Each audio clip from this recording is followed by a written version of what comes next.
નમસ્કાર પ્રિય મિત્રો, આ એક સિદ્ધ અને જાગૃત મંત્ર છે અને તેની તાકાત એટલી જબરદસ્ત છે કે જો તમને વિશ્વાસ ન હોય તો બસ પહેલા 3 દિવસ આ અજમાવીને જોઈ લેજો. એવા ચમત્કારો થશે કે તમે પોતે હેરાન રહી જશો. જે ચાહશો તે જ મળશે, જેને ચાહશો તે જ તમારી તરફ ખેંચાઈને આવશે. બસ તમારે તેને સાચી રીતે અપનાવવાનો છે. પરંતુ યાદ રાખજો, મંત્રને સાંભળતા પહેલાં તેની ઊંડાઈ સમજવી જરૂરી છે, તેની વિધિ જાણવી જરૂરી છે. એટલા માટે મંત્ર આ વિડીયોની વચ્ચે બતાવવામાં આવ્યો છે. તો જો ખરેખર કંઈક બદલવા માંગતા હો તો આ વિડીયોને અંત સુધી જરૂર જોજો, નહીંતર તમે જિંદગીની સૌથી મોટી શક્તિ મિસ કરી દેશો. મિત્રો, શું તમે ક્યારેય સૂતા પહેલાં તમારા દિલમાં આ સવાલ અનુભવ્યો છે કે આજે મેં આટલું ટેન્શન લીધું, આટલી દોડધામ કરી, આટલો થાક વેઠ્યો, પરંતુ રાત્રે જ્યારે હું આંખો બંધ કરું છું ત્યારે ભગવાન મારા મનનો અવાજ સાંભળતા કેમ નથી? શું તમે ક્યારેય અનુભવ્યો છે કે તમે બધી પરેશાનીઓ વચ્ચે ફક્ત એક નાની રાહત ઈચ્છો છો અને તમે ઉમ્મીદ કરો છો કે રાત્રે સૂતા પહેલાં કોઈ ચમત્કાર થઈ જાય, કોઈ સમાધાન મળી જાય, કોઈ દિવ્ય સંકેત મળે? પરંતુ તેમ છતાં સવારે ઉઠતા જ એ જ ચિંતાઓ, એ જ બોજ તમારા માથા પર ઊભેલા મળે છે.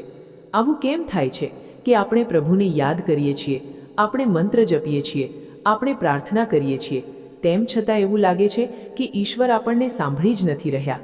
આ જ સવાલ, આ જ બેચેની, આ જ અંદરની હલચલ આજે હું તમારી સામે ખોલવાની છું. કારણ કે જે વાત તમે આજે સાંભળવાના છો તે ફક્ત જાણકારી નહીં હોય, તે એક અહેસાસ હશે. એક એવો અહેસાસ જે તમારા જીવનને બદલી દેશે, તમારી રાતોની ઊંઘને શાંતિમાં બદલી દેશે અને તમારા મનનો અવાજ સીધો ઉપર સુધી પહોંચાડી દેશે. સૂતા પહેલાંની બરાબર થોડી મિનિટો તમારા આખા જીવનની દિશા બદલી શકે છે. લોકો સમજે છે કે રાત ફક્ત આરામ માટે હોય છે, પરંતુ સત્ય એ છે કે રાત એ સમય છે જ્યારે તમારું મન સૌથી વધારે ખુલ્લું હોય છે, સૌથી વધારે પવિત્ર હોય છે, સૌથી વધારે ગ્રહણશીલ હોય છે. અને જો તે જ સમયે તમે સાચા મંત્રનો જપ કરી લો તો તમારું મન ફક્ત શાંત નથી થતું, પરંતુ તમારો સંદેશ સીધો ઈશ્વર સુધી પહોંચે છે. પરંતુ આજની દુનિયામાં સૌથી મોટી મુશ્કેલી એ નથી કે લોકો મંત્ર નથી જાણતા. અસલી સમસ્યા એ છે કે લોકો મંત્રના અર્થ, તેની ઊર્જા અને તેની અસરને સમજતા જ નથી. તેઓ ફક્ત બોલે છે પરંતુ અનુભવતા નથી. અને આ જ કારણ છે કે મંત્ર કામ નથી કરતો. પરંતુ થોભો મિત્રો, તમારા માટે આટલી મહેનત કરી છે આ વિડીયો બનાવવામાં, તો બદલામાં તમે પણ આ મહેનતનું ફળ એટલે કે વિડીયોને લાઈક કરી દો. મિત્રો, વિડીયોને લાઈક કરીને ચેનલને સબસ્ક્રાઇબ જરૂર કરજો અને સાથે જ કોમેન્ટમાં થેન્ક્સ યુનિવર્સ જરૂર લખજો, જેથી બ્રહ્માંડ તમારી ઈચ્છાને સાંભળે અને તેને જલ્દી પૂરી કરી દે. ચાલો વિડીયોમાં આગળ વધીએ. હું તમને આજે એ મંત્ર બતાવવાની છું જે ફક્ત તમે સૂતી વખતે જપો છો તો તમારું મન પણ શાંત થાય છે, તમારું નસીબ પણ ખુલે છે, તમારી પરેશાનીઓ પણ હલ થાય છે અને તમારી સુપ્ત ઊર્જા પણ જાગે છે. પરંતુ તે પહેલાં એ સમજવું જરૂરી છે કે સૂતા પહેલાં કઈ ભૂલ તમે રોજ કરો છો જે તમારી મનોકામના પૂરી થતાં રોકી દે છે. તમે રાત્રે સૂતી વખતે મનને બોજથી ભરેલું છોડી દો છો. ક્યારેક દુઃખ, ક્યારેક ગુસ્સો, ક્યારેક ડર, ક્યારેક ચિંતા, અને પછી ઉમ્મીદ કરો છો કે ભગવાન તે અવાજને સાંભળી લે, જ્યારે અંદરથી તમારો અવાજ જ તૂટેલો હોય છે. ભગવાન તો તમને સાંભળવા માંગે છે, પરંતુ તમારી પોતાની ઊર્જા ગૂંચવાયેલી હોય છે. એટલા માટે આજે હું તમારા મનની એ ગૂંચવણો ખોલવાનું છું જે રાત્રે તમને ચેન નથી લેવા દેતી અને ભગવાન સુધી તમારી પોકારને પહોંચવા નથી દેતી. માણસ દુનિયા સાથે તો બહુ વાત કરે છે, પરંતુ પોતાની જાત સાથે વાત કરવાનું ભૂલી જાય છે. અને મંત્ર જપનું અસલી રહસ્ય આ જ છે કે તે તમને પહેલાં તમારા ભીતરથી જોડે છે, પછી તમારી ઊર્જાને શુદ્ધ કરે છે અને પછી તમારા અવાજને ઈશ્વર સુધી પહોંચાડે છે. મંત્ર ફક્ત શબ્દો નથી હોતા, મંત્ર ઊર્જા હોય છે. મંત્ર ફક્ત બોલવામાં નથી આવતો, મંત્ર અનુભવવામાં આવે છે. મંત્ર ફક્ત જપ નથી હોતો, મંત્ર ભીતર ઉતારવામાં આવે છે. રાતનો સમય મંત્રને સૌથી વધારે પ્રભાવશાળી બનાવે છે, કારણ કે ત્યારે તમારું મન શાંત હોય છે, શરીર ઢીલું પડી જાય છે, શ્વાસ ધીમા થઈ જાય છે અને તમારું અર્ધજાગૃત મન સક્રિય થઈ જાય છે. આ જે સમય છે જ્યારે એક સાચો મંત્ર તમારા નસીબનો દરવાજો ખોલી શકે છે. આજે હું તમને એ મંત્ર કહેવા જઈ રહી છું જેને મહાન સંતોએ પોતાના જીવનમાં અપનાવ્યો. પરંતુ તેનાથી પણ મોટું રહસ્ય છે મંત્રને કેવી રીતે જપવો. કારણ કે લોકો મંત્ર તો જપી લે છે, પરંતુ રીત ખોટી હોય છે. ના ભાવ, ના શ્રદ્ધા, ના મનની શાંતિ. પછી કેવી રીતે સાંભળશે ઈશ્વર? તમે ભગવાન સાથે વાત કરો અને મન ક્યાંક બીજે ભાગતું રહે. આ તો એવું જ છે જેમ કે તમે કોઈની સાથે વાત કરો અને તે મોબાઈલમાં વ્યસ્ત રહે. સંવાદ ક્યારેય જોડાઈ જ શકતો નથી. એટલા માટે આજે જે હું તમને શીખવવાનો છું તે ફક્ત મંત્ર નથી, તે એક પ્રક્રિયા છે. મનને તૈયાર કરવાની પ્રક્રિયા, ઊર્જાને જાગૃત કરવાની પ્રક્રિયા અને ભગવાન સુધી સીધી પહોંચ બનાવવાની પ્રક્રિયા. તમે ક્યારેય અનુભવ્યું છે કે રાત્રે તમારું મન દિવસની તુલનામાં વધારે સંવેદનશીલ હોય છે? નાની એવી વાત પણ દિલ પર લાગી જાય છે. નાની એવી વાત પણ મગજમાં ગૂંજતી રહે છે. અને નાની એવી યાદ પણ આંખોમાં આંસુ લઈ આવે છે.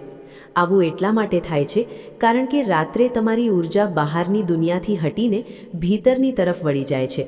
આ જ કારણ છે કે સૂતા પહેલાં મંત્ર જપની તાકાત સૌથી ઊંચી હોય છે. જો તમે સાચો મંત્ર જપી લો છો તો તમારી અંદરની અર્ધજાગૃત શક્તિ સક્રિય થઈ જાય છે. અને અર્ધજાગૃત મન એ જ છે જે ચમત્કાર કરે છે, એ જ છે જે જીવન બદલે છે, એ જ છે જે ભગવાનનું સાંભળી લે છે અને ભગવાન તમારું. પરંતુ અહીં સૌથી મોટો સવાલ એ છે, કયો મંત્ર? એવો કયો મંત્ર છે જે ઈશ્વર સુધી તમારા અવાજને ઝડપથી પહોંચાડી દે છે? એવો કયો મંત્ર છે જે મનને તરત શાંત કરી દે છે? એવો કયો મંત્ર છે જે તમારા નસીબને ખોલી દે છે? તમને જવાબ મળશે, પરંતુ તે પહેલાં તમારે એ સમજવું પડશે કે મંત્ર ત્યારે જ કામ કરે છે જ્યારે મન શાંત હોય, અને મન ત્યારે જ શાંત થાય છે જ્યારે તમે તેને એક સાચી દિશા આપો. રાત્રે સૂતા પહેલાં બરાબર જ્યારે તમે તમારી આંખો બંધ કરો છો ત્યારે તમારા મનની હાલત એ જ માટી જેવી હોય છે, જેમાં કંઈ પણ વાવવામાં આવે તે ઉગવા લાગે છે. જો તમે ચિંતા વિચારશો તો ચિંતા વધશે, જો તમે ગુસ્સો પકડશો તો ગુસ્સો વધશે. પરંતુ જો તમે એક દિવ્ય મંત્ર જપી લેશો તો તે જ મંત્ર તમારા નસીબમાં ઉગવા લાગશે. હવે એવું ન સમજતા કે મંત્ર ફક્ત ધાર્મિક વસ્તુ છે. મંત્ર મનનું વિજ્ઞાન છે, ઊર્જાનું વિજ્ઞાન છે, કંપનનું વિજ્ઞાન છે. અને રાતનો સમય તે વિજ્ઞાનનો સૌથી શક્તિશાળી સમય છે, કારણ કે ત્યારે મનનો દરવાજો ખુલ્લો હોય છે અને ભગવાન સાંભળવા માટે તૈયાર. અને હવે હું તમને તે મંત્ર સુધી લઈ જવાનો છું, પરંતુ ધીરે ધીરે, કારણ કે જ્યારે વાત ઈશ્વર સાથે જોડાવાની હોય ત્યારે ઉતાવળ નહીં, ઊંડાઈ જોઈએ. તમે તૈયાર છો? અંદરથી એક ખેંચાણ અનુભવાઈ રહ્યું છે? તે ખેંચાણ જ સંકેત છે કે તમે તે સાંભળવાના છો જેની તલાશ તમને વર્ષોથી હતી. જ્યારે તમે રાત્રે પથારીમાં સૂવો છો અને આંખો બંધ કરો છો તો તમને લાગે છે કે હવે દિવસ પૂરો થઈ ગયો, હવે આરામ મળશે. પરંતુ સત્ય એ છે કે તે જ સમયે તમારું મન સૌથી વધારે સક્રિય હોય છે. આખો દિવસ જે વાતોને તમે દબાવતા રહ્યા, જે ભાવનાઓને તમે છુપાવીને રાખી, જે ડર અને ચિંતાઓને તમે ભીતર બંધ કરી દીધી, તે બધું જ રાત્રે બહાર નીકળવા લાગે છે. તમે સૂતા રહો છો પરંતુ મન ભાગતું રહે છે. તમે શરીરથી શાંત હોવ છો પરંતુ ભીતર યુદ્ધ ચાલતું રહે છે. અને આ જ કારણ છે કે સૂતા પહેલાંનો મંત્ર આટલો જરૂરી બની જાય છે, કારણ કે તે મનના આ યુદ્ધને રોકે છે. તે તમને તમારી જાત સાથે મેળવે છે, તે તમારી ઊર્જાને સાચી દિશા આપે છે, અને સૌથી મહત્વનું, તે તમારા અવાજને ભગવાન સુધી પહોંચાડે છે. તમે જોયું હશે, રાત્રે જ્યારે તમે પડખું બદલો છો, તમારું મન નાની એવી વાતમાં પણ ગૂંચવાઈ જાય છે. ક્યારેક કોઈ જૂનું દર્દ, ક્યારેક કોઈ જૂની યાદ, ક્યારેક કોઈ ચિંતા, ક્યારેક કોઈ અપમાન, અને તે બધી વાતો સાથે તમે સૂઈ જાઓ છો. આ જ સૌથી મોટી ભૂલ છે, કારણ કે રાતની ઊર્જા તે જ બની જાય છે જે તમારો અંતિમ વિચાર હોય છે. તમારી ઊંઘ તે જ દિશામાં વહી જાય છે, અને સવારે તમારી ઊર્જા તે જ રંગમાં રંગાયેલી મળે છે. જો તમે ગુસ્સામાં સૂવો છો તો સવારે તમારો ચહેરો પણ ભારે હોય છે. જો તમે દુઃખમાં સૂવો છો તો સવારે તમારો આત્મા પણ થાકેલો લાગે છે. પરંતુ જો તમે મંત્ર જપ કરીને સૂવો છો તો તમારી ઊર્જા સવાર સુધી બદલાઈ ચૂકી હોય છે. તે શાંત, સ્થિર, પવિત્ર અને દિવ્ય હોય છે. ઈશ્વર સુધી સૌથી ઝડપથી પહોંચે છે તે અવાજ જે મનની ઊંડાઈથી નીકળે. પરંતુ રાતના સમયે આ ઊંડાઈ પોતાની મેળે ખુલી જાય છે. એટલા માટે જ્ઞાનીઓ કહે છે, સૂતા પહેલાંની 5 મિનિટ જીવન બદલી નાખે છે. કારણ કે આ જ એ સમય છે જ્યારે તમારું અર્ધજાગૃત મન દરેક શબ્દને પકડે છે. જે તમે બોલો છો તે જ બને છે, જે તમે અનુભવો છો તે જ સચ્ચાઈ બને છે. અને જો તમે આ જ સમયે દિવ્ય મંત્રનો જપ કરો છો તો બ્રહ્માંડ પણ તેને સાંભળી લે છે, અને ભગવાન પણ. ઘણા લોકો કહે છે કે ભગવાન મારું સાંભળતા જ નથી, પણ સત્ય એ છે કે ભગવાન સાંભળે છે, પરંતુ મન એટલો શોરબકોર કરે છે કે તમારી પ્રાર્થના તેમના સુધી સાફ પહોંચી જ નથી શકતી. સૂતી વખતે જે મંત્ર જપવામાં આવે છે તે પ્રાર્થનાને સાફ કરી દે છે, તે મનને શાંત કરે છે, તે તમારા અવાજને શુદ્ધ કરે છે અને આ જ એ અવાજ છે જેને ભગવાન તરત સાંભળી લે છે. મિત્રો, રાત એ સમય છે જ્યારે આત્મા સૌથી વધારે ભગવાનની નજીક હોય છે, કારણ કે ત્યારે દુનિયા સૂઈ જાય છે, શરીર શાંત થઈ જાય છે અને આત્મા એકલી રહી જાય છે. અને જ્યારે આત્મા એકલી હોય છે ત્યારે જ તે સૌથી સાફ બોલે છે. તમે પોતે વિચારો, દિવસમાં તમે કેટલા લોકો સાથે વાત કરો છો? આ માણસ, પેલો માણસ, આ કામ, પેલું કામ. તમારું મન આખો દિવસ વેરવિખેર રહે છે, પરંતુ રાત્રે તમે એકલા હોવ છો. બસ તમે અને ભગવાન, બસ તમે અને તમારા શ્વાસ, બસ તમે અને તમારું મન. આ એક ક્ષણ છે જ્યારે ઈશ્વર તમારી તરફ નમેલા હોય છે. તે રાહ જુએ છે કે તમે તેમની સાથે વાત કરો. પરંતુ આપણે શું કરીએ છીએ? આપણે મોબાઈલમાં લાગેલા રહીએ છીએ, તણાવમાં ડૂબેલા રહીએ છીએ, ચિંતાઓને પકડીને સૂઈ જઈએ છીએ અને બીજી સવારે એ જ પરેશાનીઓ ફરી ઉઠીને ઊભી રહી જાય છે. હવે ધીરે ધીરે સમજો, મંત્રનો અસલી કમાલ ત્યારે થાય છે જ્યારે તમે તેને રાત્રે જપો છો, તે પણ એવા ભાવ સાથે કે હવે હું કોઈની સાથે નહીં, ફક્ત મારા ઈશ્વર સાથે વાત કરી રહ્યો છું. સૂતી વખતે શ્વાસ પણ ધીમા હોય છે અને મન પણ અડધું ભીતર ઉતરી ચૂક્યું હોય છે. આ એ જ અવસ્થા છે જ્યાં એક નાનો એવો મંત્ર તમારી આખી ઉર્જાને બદલી શકે છે. આ એ જ સમય છે જ્યારે ભગવાન તમારી પોકારને ઝડપથી સાંભળે છે, કારણ કે તે સમયે કોઈ દેખાવ હોતો નથી, કોઈ દેખાડવાની કોશિશ હોતી નથી, કોઈ શોરગોર હોતો નથી, બસ ભાવ હોય છે. અને ભાવથી વધીને કોઈ પ્રાર્થના હોતી નથી. તમે આ વાતને અનુભવ કરો. ક્યારેક તમે રાત્રે થાકેલા સૂતા હોવ અને અચાનક મનમાં કોઈ નાની એવી પ્રાર્થના નીકળી હોય, હે પ્રભુ, બસ થોડી શાંતિ આપી દો. અને બીજી જ ક્ષણે તમારા મનમાં એક અજીબ નરમાશ આવી જાય છે, એક રાહત અનુભવાય છે. આ એ જ સંકેત છે કે રાત એ સમય છે જ્યારે તમારો અવાજ ઉપર સુધી સાફ પહોંચે છે. એટલા માટે આજે હું તમને એ મંત્ર આપીશ જે ફક્ત સૂતી વખતે જ જપવામાં આવે છે. પરંતુ તે પહેલાં તમારે એ સમજવું જરૂરી છે કે મન કઈ સ્થિતિમાં મંત્રને સૌથી વધારે ગ્રહણ કરે છે.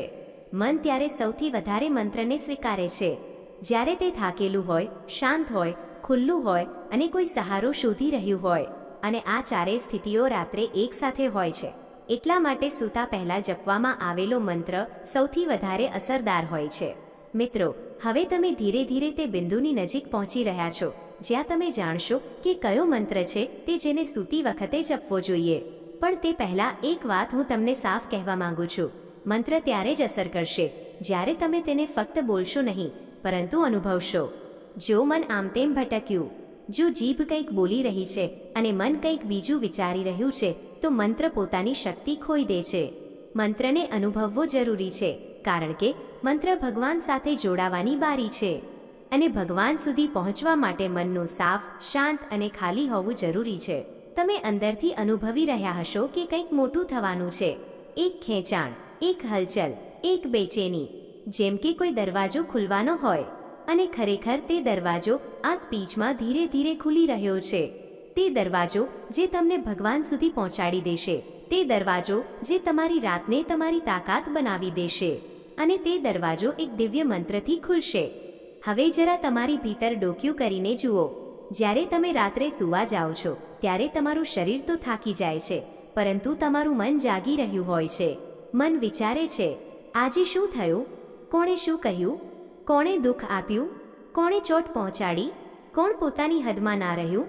શું ખોયું? શું મેળવ્યું? આ બધી વાતો તમારું મન શાંત થવા નથી દેતી. આ એ જ સમય છે જ્યારે ઊંઘ તમારા શરીરમાં આવે છે, પરંતુ મનમાં નહીં. અને જ્યારે મન નથી સૂતું તો તમારી ઉર્જા પણ સૂતી નથી. આ કારણ છે કે ઘણા લોકો સવારે ઉઠતા જ થાક અનુભવે છે, જ્યારે તેમણે આખી રાત પથારીમાં વિતાવી હોય છે. આ એટલા માટે નહીં કે ઊંઘ ઓછી થઈ, આ એટલા માટે કે ભીતર શાંતિ નહોતી. હવે વિચારો, જ્યારે મન આટલું ગૂંચવાયેલું હોય, આટલું ભારે હોય, આટલું ભરેલું હોય, તેમાં ભગવાનનો અવાજ કેવી રીતે પહોંચશે?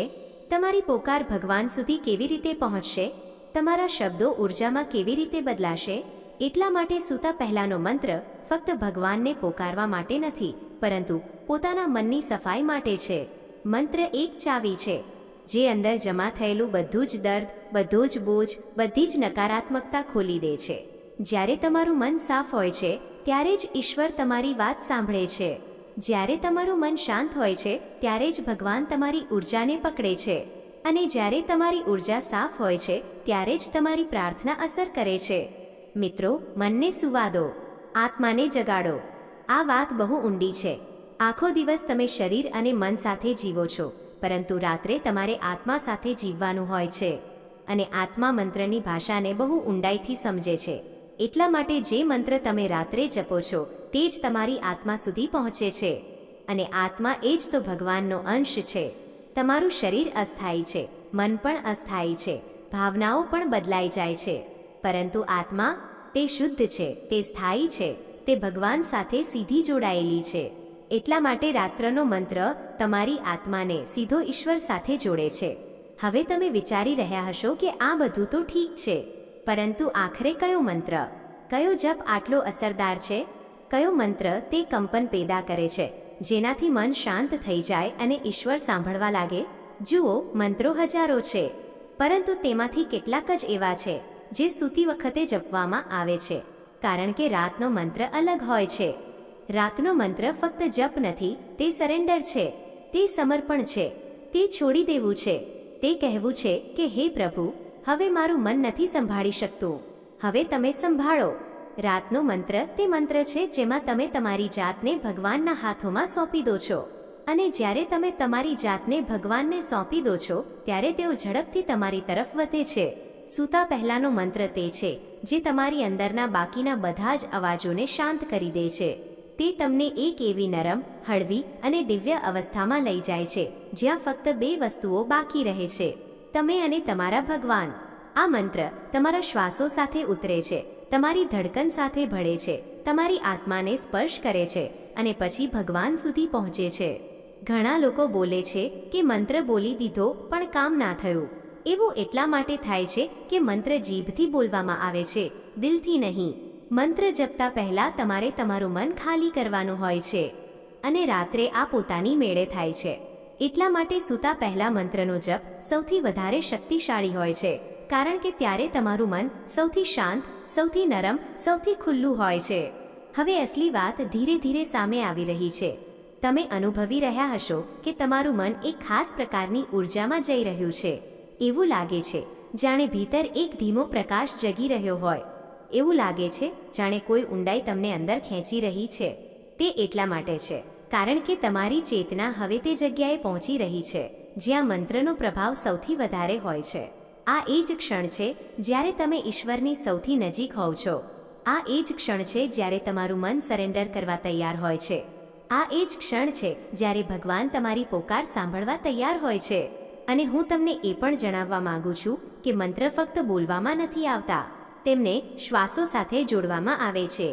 જ્યારે તમે મંત્ર બોલો છો તો તમારું મન તમારા શબ્દો પર ટકી જાય છે, અને જેવું તમારું મન ટકી જાય છે તે શાંત થવા લાગે છે. અને જ્યારે મન શાંત થઈ જાય છે ત્યારે તમારી આંતરિક શક્તિ જાગે છે, અને આ જે શક્તિ છે જે ચમત્કાર કરે છે. હવે તમે તે દરવાજાની બરાબર સામે ઊભા છો જેની પેલે પાર તે મંત્ર છે, પરંતુ હું તેને ધીરે ધીરે ખોલીશ, કારણ કે જ્યારે વાત ભગવાન સાથે જોડાવાની હોય ત્યારે ઉતાવળ કરવામાં નથી આવતી.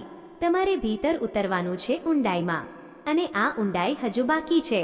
સાંભળો, હવે હું તમને તે રહસ્ય જણાવવાનો છું જેને સાંભળતા જ તમારો અંદરનો બોજ હળવો થઈ જશે, કારણ કે હું જાણું છું માણસની સહન શક્તિ પણ આખરે માણસની જ હોય છે. સસ્પેન્સ વધારે વાર ચાલે તો મગજ કહે છે હવે જણાવી પણ દે ભાઈ, આખરે કરવાનું શું છે? અને હું તે જ કરવા જઈ રહ્યો છું. ધ્યાનથી સાંભળજો.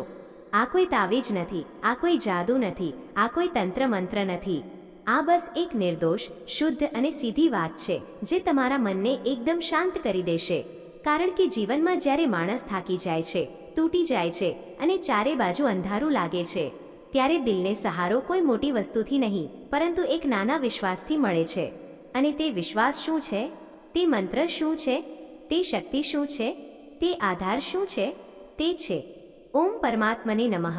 બસ આટલું જ. આ 4 શબ્દો તમારી વિચારધારાને બદલી શકે છે, તમારા મનને સ્થિર કરી શકે છે અને તમને તે શાંતિથી જોડી શકે છે જે તમને ઘણા સમયથી નથી મળી.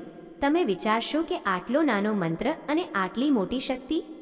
હા, કારણ કે મનને કંટ્રોલ કરવા માટે લાંબી વાતો નથી જોઈતી, બસ એક સાચી દિશા જોઈએ. જ્યારે તમે ઓમ પરમાત્મને નમઃ બોલો છો ત્યારે તમે કોઈ બાહ્ય દેવતાને નથી બોલાવતા. તમે તમારી અંદર છુપાયેલી તે શક્તિને જગાડો છો જે કેટલાય દિવસોથી સૂતેલી છે. તમે તમારી જાતને યાદ અપાવો છો કે હું એકલો નથી. મારી ભીતર એક એવી તાકાત છે જે કોઈ પણ પરિસ્થિતિ કરતાં મોટી છે. આ મંત્ર તમારા મનમાં આવેલી દરેક બેચેનીને ધીરે ધીરે શાંત કરે છે, કારણ કે આનો સરળ અર્થ બસ આટલો જ છે: હે પરમ શક્તિ, હું તમને પ્રણામ કરું છું. મને સાચો રસ્તો બતાવો. જ્યારે માણસ આવું કહે છે ને, ત્યારે મનની અંદર એક હળવાશ આવે છે, એક ભરોસો આવે છે કે જે પણ થશે તે સાચું થશે. અને આ ભરોસો જ માણસની જાન છે. હવે યાદ રાખજો, આ મંત્ર બોલવાનો મકસદ ભગવાનને ઇમ્પ્રેસ કરવાનો નથી. આ મંત્ર બોલવાનો મકસદ છે પોતાના મનને મજબૂતી આપવી. તમે તેને ત્યારે બોલો જ્યારે તમે તૂટેલા હોવ, જ્યારે તમને લાગે કે જિંદગી તમને સમજી જ નથી રહી, જ્યારે તમને લાગે કે લોકો તમારો ફાયદો ઉઠાવી રહ્યા છે, જ્યારે તમને લાગે કે એકલતા ખાઈ રહી છે, જ્યારે તમને લાગે કે દિલ બેસી રહ્યું છે. આ મંત્ર તમને પાછા તમારી જાત સાથે મેળવે છે. આ મંત્ર તમને સમજાવે છે કે તમે નકામા નથી, તમે નબળા નથી, તમે હારેલા નથી, તમે બસ થાકેલા છો. અને થાકેલા માણસને બસ થોડો સહારો જોઈએ. અને આ મંત્ર તે જ સહારો છે. જ્યારે તમે ઓમ પરમાત્માને નમઃ બોલો છો ત્યારે અસલી શક્તિ તે શબ્દમાં નથી હોતી. અસલી શક્તિ હોય છે તમારા ઈરાદામાં. અને આ જ ઈરાદો માણસને અંદરથી બદલી નાખે છે. કારણ કે જિંદગીનું સત્ય શું છે? લોકો તમને ત્યારે સમજશે જ્યારે તમે તમારી જાતને સમજવાનું શરૂ કરશો. પરમાત્મા તમને તાકાત ત્યારે આપે છે જ્યારે તમે તમારી જાતને થાંભવાની હિંમત બતાવો છો. દુનિયા તમને સન્માન ત્યારે આપે છે જ્યારે તમે ભીતરથી મજબૂત ઊભા રહો છો, ભલે બહાર ગમે તેટલી આંધી કેમ ના ચાલતી હોય. જ્યારે તમે આ મંત્ર રોજ બોલો છો તો ધીરે ધીરે તમારી અંદર 3 મોટા બદલાવ આવે છે. અને આ જ 3 બદલાવ તમારી આખી જિંદગીને એક નવી દિશા આપે છે. પહેલો બદલાવ એ થાય છે કે તમારા મનમાં ચાલી રહેલું તોફાન ધીરે ધીરે શાંત થવા લાગે છે. કારણ કે માણસની અસલી લડાઈ હંમેશા તેની બહાર નથી હોતી, હંમેશા તેના મગજમાં હોય છે. અને જે પોતાના મગજને કાબૂમાં કરી લે છે તેને પછી દુનિયાની કોઈ તાકાત હલાવી શકતી નથી. બીજો બદલાવ એ થાય છે કે તમે નાની નાની વાતો પર તૂટવાનું બંધ કરી દો છો. કારણ કે જ્યારે મન મજબૂત હોય છે ત્યારે માણસ લોકોની વાતો, મેણાટોણા, તિરસ્કાર અને બુરાઈથી ઉપર ઉઠી જાય છે. તે સમજી જાય છે કે લોકો ફક્ત બોલે છે, પણ અસર ત્યારે જ થાય છે જ્યારે આપણે પોતે તેમને અસર કરવા દઈએ છીએ. અને ત્રીજો બદલાવ હોય છે સ્પષ્ટતા. તમને એ સમજ આવવા લાગે છે કે કોણ તમારું છે, કોણ દેખાવ કરી રહ્યું છે, કોણ તમને છેતરી રહ્યું છે અને કોણ તમને ખરેખર ચાહે છે. કારણ કે જ્યારે મન શાંત હોય છે ત્યારે માણસ સાફ જોઈ શકે છે, અને સાફ જોનારો ક્યારેય ખોટો નિર્ણય લેતો નથી. હવે જરા વિચારો, જો માણસનું મન શાંત થઈ જાય, તૂટવાનું બંધ થઈ જાય અને સાફ વિચારવા લાગે તો શું તે કોઈના છેતરામણામાં આવશે? શું તે કોઈની વાતોથી હલશે? શું તે કોઈની સામે ઝૂકશે? નહીં. આ જ એ તાકાત છે જે આ સામાન્ય દેખાતા મંત્રની અંદર છુપાયેલી છે. ઓમ પરમાત્મને નમઃ. આ ફક્ત અવાજ નથી, આ એક સ્થિતિ છે, એક એવી અવસ્થા જ્યાં માણસ પોતાની અંદરની શક્તિ સાથે જોડાઈ જાય છે. હવે આગળ હું તમને જણાવીશ કે આ મંત્રને ક્યારે બોલવો, કેવી રીતે બોલવો, કેમ બોલવો અને કઈ રીતે તમારું મન ધીરે ધીરે એટલું શક્તિશાળી બની જશે કે લોકો શું, નસીબ પણ તમને રોકી નહીં શકે. તમારી આખી જિંદગી એક વાત પર ટકે છે: તમારું મન કેવું છે. જો મન ડરી ગયું તો તમે હારી જશો, જો મન નક્કી કરી લેશે તો તમે જીતી જશો. અને આ જ કારણ છે કે ઓમ પરમાત્મને નમઃ ફક્ત એક મંત્ર નથી, આ તમારા મનની જંજીરો તોડવાની ચાવી છે. હવે આને તમારા જીવનમાં કેવી રીતે ઉતારવું તે સમજો. જ્યારે ક્યાંકથી ધોકો મળે, જ્યારે કોઈ તમારી ભલાઈનો ફાયદો ઉઠાવે, જ્યારે દિલ ભારે થઈ જાય, જ્યારે ઓરડો ભલે ભરેલો હોય પરંતુ તમને એકલતા લાગે, જ્યારે ઊંઘ આવે જ નહીં કારણ કે મગજ ભારે છે, જ્યારે પેટમાં દુખાવા જેવું લાગે કારણ કે સ્ટ્રેસે અંદરથી પકડી રાખ્યું છે, જ્યારે દિલ કરે કે બસ કોઈ સમજી લે, ત્યારે તમે ધીરેથી શાંતિથી બસ બોલો ઓમ પરમાત્મને નમઃ. તે વખતે તમે તમારી અંદર બેઠેલા તે અદૃશ્ય સહારાને બોલાવો છો જે તમને પડવા નથી દેતો. જેને તમે વર્ષોથી ભૂલી રાખ્યો છે, પરંતુ તે તમને ક્યારેય નથી ભૂલતો. બાળક, જો તું આ સંદેશ પર વિશ્વાસ રાખે છે તો દિલથી એકવાર લખ, જય મેલડી માં.